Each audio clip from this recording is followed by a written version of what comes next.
Era feriado em Babilônia. Nabucodonosor então iria erguer uma grande estátua em homenagem a uma divindade que bem poderia ser Shamash, o deus sol do panteão babilônico. Em virtude disto, todos os políticos, magistrados e oficiais que trabalhavam para o governo deveriam vir à capital para participar da solenidade pública conforme a determinação real. Todos passaram calmamente em procissão pela porta de Ishtar, a principal entrada da cidade, indo em direção ao local da cerimônia. Nabucodonosor inauguraria ali uma estátua praticando o que os babilônios chamavam de Shu-Ilá, ou seja, uma prece com a mão levantada. Ela tinha este nome porque era recitada com a mão direita erguida à altura do rosto ou ambas as mãos erguidas para o céu. O rei, como era de costume, já tinha uma oração particular escrita por algum sacerdote que trazia o seu nome no lugar do suplicante. A Shu-Ilá geralmente era feita em ocasiões muito especiais, como por exemplo, quando havia medo de que o reino caísse na mão de povos estrangeiros. E Nabucodonosor compartilhava deste receio desde que o profeta Daniel interpretou-lhe um sonho envolvendo uma grande estátua e dizendo que no futuro um reino inferior ao seu haveria de conquistar a Babilônia. Esta história está em Daniel, capítulos 2 e 3. À hora da prece, uma música seria tocada por vários instrumentistas reais e todos, a uma, deveriam prostrar-se enquanto o rei orava e os sacerdotes ofereciam sacrifícios para a divindade protetora do reino. Todos se prostraram diante do ídolo pagão, menos, é claro, Sadraque, Mesaque e Abdenego, os três companheiros do profeta Daniel. Havia uma pena de morte prescrita a qualquer um que não participasse do festejo. Mesmo assim, eles não cederam em sua fidelidade para com Deus. A mensagem de advertência do famoso livro do Apocalipse retoma este episódio da Babilônia, ocorrido há 2.600 anos, para descrever uma situação semelhante que terá lugar em breve no futuro do mundo, quando o chamado Anticristo começar a governar as nações. Diz o texto: "E foi dado ao dragão, figura mitológica para simbolizar o maligno, comunicar fôlego à imagem da besta, símbolo apocalíptico do anticristo, para que não só a besta falasse, como ainda fizesse morrer todos quantos não adorassem a imagem da besta." Apocalipse capítulo 13, verso 15.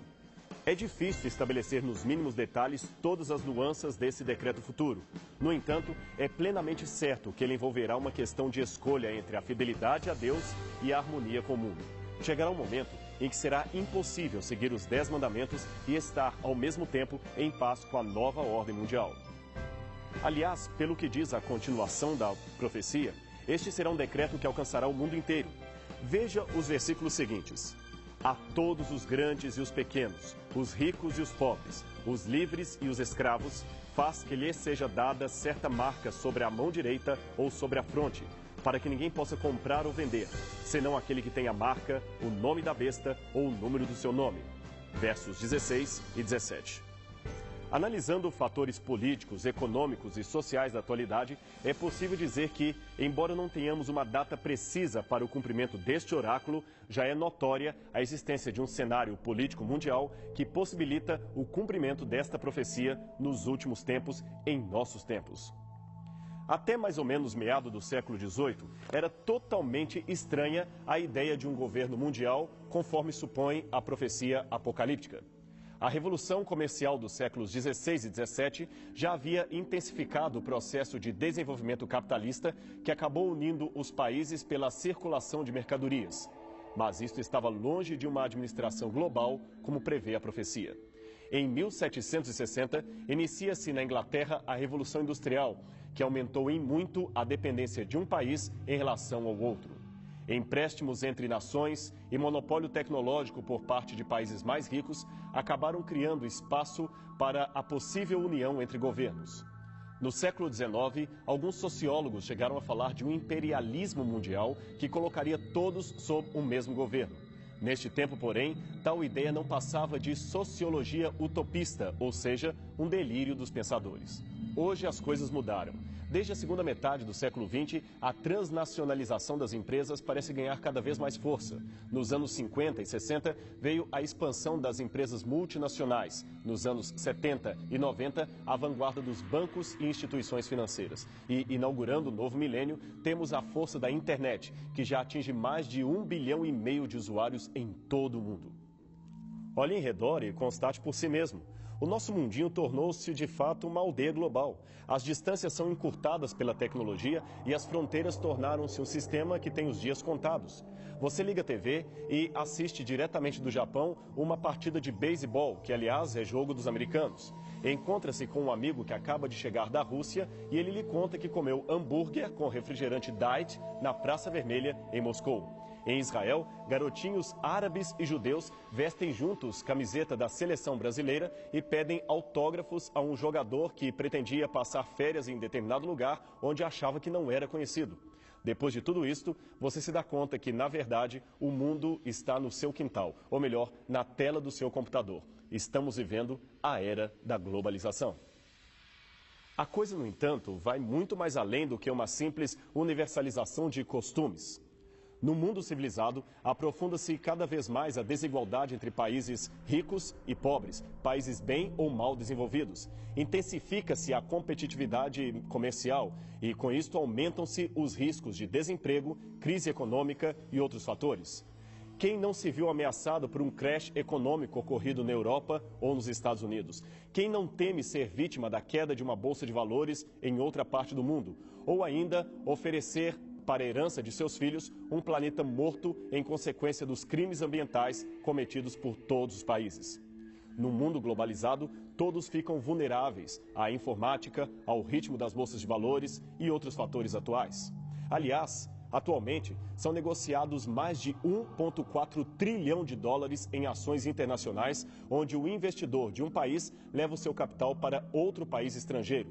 Entre 1984 e 1992, o fluxo internacional de bens e serviços saltou de 3,5 trilhões para 7,5 trilhões de dólares por ano, um crescimento sem precedentes na história econômica mundial.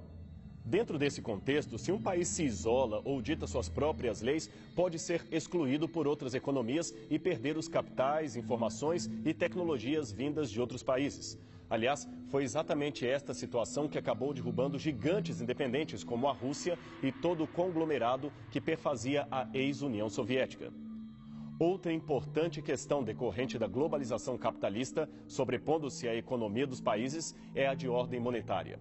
O comércio e as negociações financeiras internacionais tornaram urgente a criação de um regime estatal ou estável de câmbio, isto é, uma paridade entre as moedas. O melhor, na opinião de muitos governantes e economistas, é criar um dinheiro mundial que circule livremente pelos países sem obstáculos criados por políticas particulares, nem interesse próprio de uma única nacionalidade. Foi neste quadro que os países ligados à União Europeia se adiantaram, definindo a criação do euro, que seria uma moeda regional válida desde 1998. Esta cobertura e subordinação das nacionais economias, somada à vulnerabilidade das moedas nacionais e o fluxo para o capital estrangeiro, acabou levando muitos governantes a discutir o futuro sistema integrado da economia mundial. Foi neste caso o encontro, por exemplo, ocorrido em 1995, que envolveu o chamado G24, ou o grupo dos 24 países representantes das nações em desenvolvimento da América Latina, Ásia e África. O G24 defendeu a criação de um sistema econômico e monetário internacional que teria como mediador os Estados Unidos através do Fundo Monetário Internacional. Longe, porém, de um equacionamento à altura da globalização capitalista, o sistema monetário internacional continua progredindo rumo a uma futura concretização que, na opinião de muitos, tornou-se um destino inevitável. Como preparativo para esta futura realidade global, os países já estão há algum tempo se organizando em blocos econômicos, NAFTA, União Europeia, Mercosul, Bloco do Pacífico, que realizam hoje mais de 60% de todas as trocas comerciais do planeta. Não obstante todas essas previsões futurísticas, é importante demarcar que a miséria, a fome e outros males sociais ainda constituem problemas que estão longe de serem solucionados. Todos tornaram vulnerável a ação de todos. Logo, só falta uma peça para unificar todo o quadro mundial. Um governo único que estabeleça as regras e dite o que é certo e errado em termos de economia e governo mundial. Imagine então a criação de um só governo para administrar países do mundo inteiro. Utopia ou realidade? O famoso e polêmico escritor irlandês Oscar Wilde afirmou que, no que diz respeito à política internacional, se não somos profetas, é melhor não profetizar, especialmente se estamos tratando do futuro. Seguindo este conselho, entendemos que é mais prudente não detalhar todos os modos como se cumprirá a profecia, principalmente por envolver quadro político-social em relação ao futuro. Por outro lado, porém, é possível, com uma boa dosagem de equilíbrio, dizer que temos o caminho aberto para a unificação de países e credos em torno de uma ideologia estranha aos ensinamentos bíblicos, exatamente como aponta a profecia do Apocalipse. Neste programa, não teremos condições para mencionar todos os itens desta discrepância entre a nova ordem mundial e a cosmovisão bíblica, mas a sua menção é um bom incentivo para que você pesquise as profecias e as tendências do futuro e tire alguma conclusão por si mesmo. Fazendo isto, você estará descobrindo a identidade ideológica do futuro anticristo e se preparando para não ser enganado por ele. Por ora, ainda é cedo para nos posicionarmos contra ou a favor de determinado sistema de governo, o que não significa uma alienação política por parte do verdadeiro cristão. A regra que se deve seguir é apenas a seguinte: se for estabelecida alguma regra que conflita com qualquer mandamento da lei divina ou da Bíblia, o que importa é ser fiel a Deus e não aos homens, nem que para isso tenhamos que pagar com a nossa própria vida. Por enquanto, ainda gozamos de liberdade para seguir a religião que quisermos, segundo as normas de nossa própria consciência. Porém, chegará o dia em que deveremos tomar uma dramática decisão contra ou a favor de Cristo. Para coisas envolvendo a espiritualidade, não existe neutralidade, não existe meio termo. Mudando um pouquinho de assunto, mas permanecendo dentro do quadro profético de um predito fim do mundo, podemos citar também as crises ecológicas que ameaçam o planeta. Hoje, a preocupação com o fim da vida na Terra extrapolou em muito a questão nuclear ou os que estudam profecias relacionadas ao juízo final.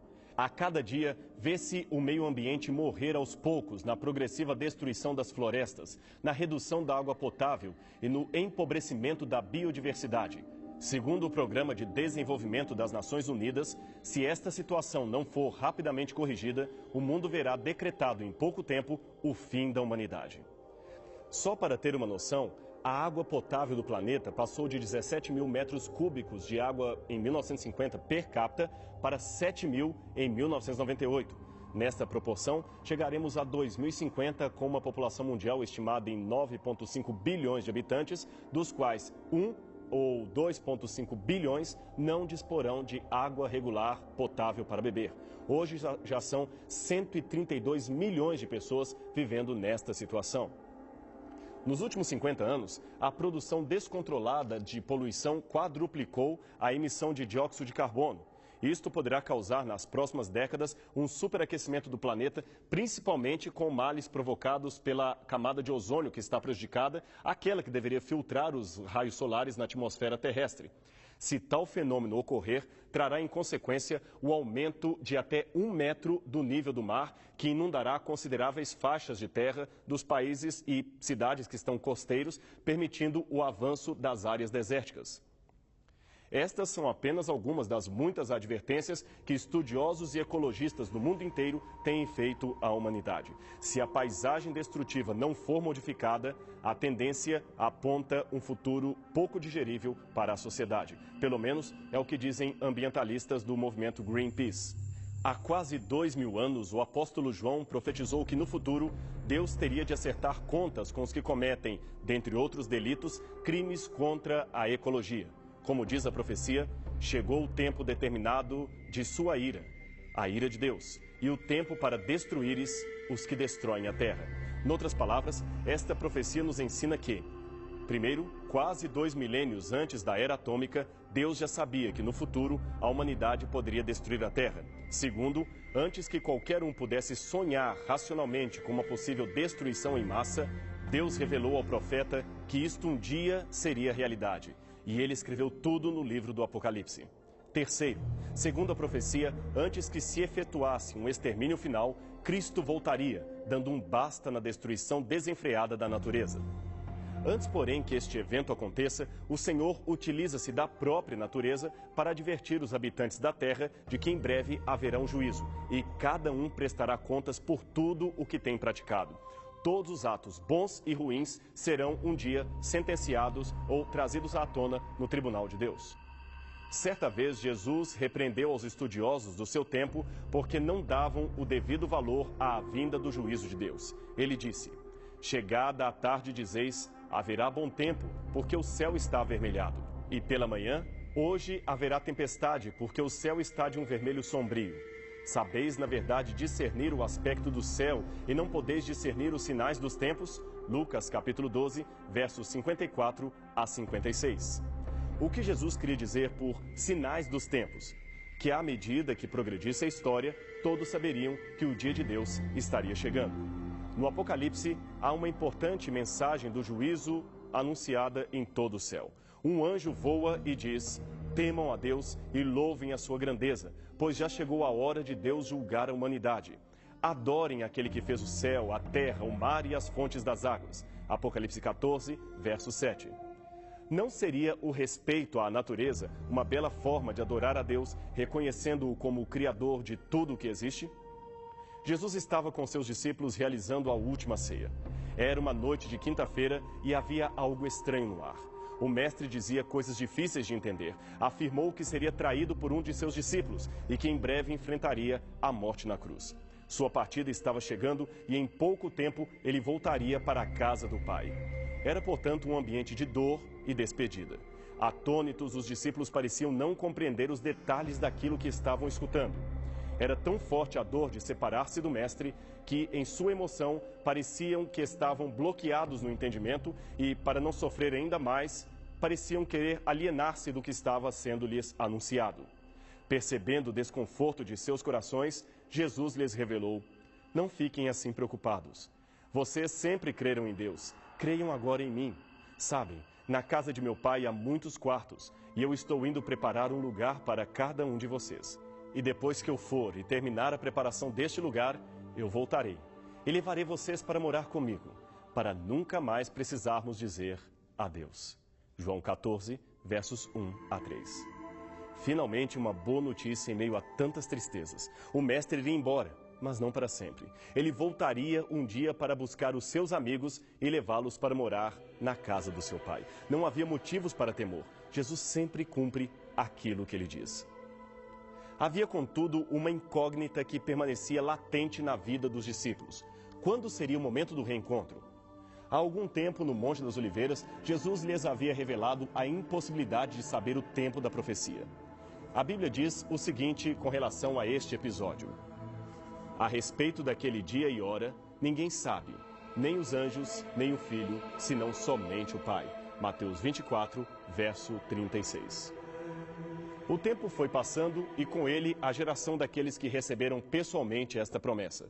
Os que chegaram depois também ouviram dos antecedentes da história de Cristo e de seu futuro retorno para a alegria dos seus filhos. Alguns, no entanto, no meio do caminho desanimaram e não quiseram mais continuar esperando pelo Senhor. Parecia tão demorado que foram tentados a pensar que tudo não passava de um engano. Ou, usando um eufemismo, pensaram que Jesus resolvera mudar de planos em relação à sua volta ao mundo. Grupos separatistas começaram então a espiritualizar o tema da segunda vinda. Alguns diziam que ela já havia ocorrido, enquanto outros individualizavam o evento, dizendo que sempre havia uma nova volta de Jesus a cada momento que alguém morria. Os céticos, é claro, riam da esperança cristã e proclamavam a plenos pulmões que Jesus era um embusteiro. Veja o que afirmou o apóstolo Pedro, aliás, escrevendo também a seus condiscípulos. Lembrem-se de que nos últimos dias virão os escarnecedores, segundo seus próprios escárnios, andando segundo as suas próprias paixões e dizendo: onde está a promessa da sua vinda? Porque desde que nossos ancestrais morreram, todas as coisas permanecem como desde o princípio da criação. Só que eles se esquecem que por muito tempo também houve céu e terra, da qual surgiu a água, conforme relata a palavra de Deus. Ora, pela mesma água, o mundo foi um dia repentinamente destruído. Do mesmo modo, os céus que agora existem e a terra, segundo a mesma palavra, encontram-se reservados para a consumação no fogo. Eles estão sendo guardados para o dia do juízo, da extinção de todos os que amam a injustiça. 2 Pedro, capítulo 3, versos 3 a 6. Há um episódio que lembra as palavras que acabamos de ler. Conta-se que certa vez uma garotinha dos seus 6 ou 7 anos entregou um folheto para um homem com os dizeres: Jesus em breve voltará. Sem a menor sensibilidade para com a criança, o adulto devolveu-lhe o panfleto, soltando uma irritante gargalhada e dizendo com voz de deboche: é mesmo, garotinha? Quer dizer que Jesus está chegando? Então, quando ele vier, diga-lhe que deixei um abraço. Isto é, se ele vier mesmo. A garotinha, com simplicidade infantil, respondeu de volta: se Jesus vai aceitar ou não o abraço do Senhor, eu não sei. Mas de uma coisa me lembro: o apóstolo Pedro disse que no fim viriam homens como o Senhor, debochando da promessa de Cristo. Estes seriam então queimados e virariam cinza no dia do juízo. Desculpe, Senhor, mas acho que o Senhor tem um problema a resolver. Um problemão. Segundo a Bíblia, a volta de Jesus é um evento que encerra dois sentimentos ao mesmo tempo. Para aqueles que estão em paz com Deus e amam a sua lei, ela será um momento de alegria e de muita expectativa.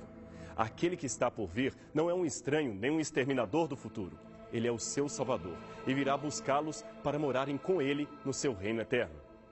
Por outro lado, uma grande multidão que não demonstra nenhuma vontade de estar com o Mestre, bom, estes sim terão um problema a resolver. Eles rejeitam a graça e fecham os olhos à lógica da Bíblia Sagrada, da palavra profética.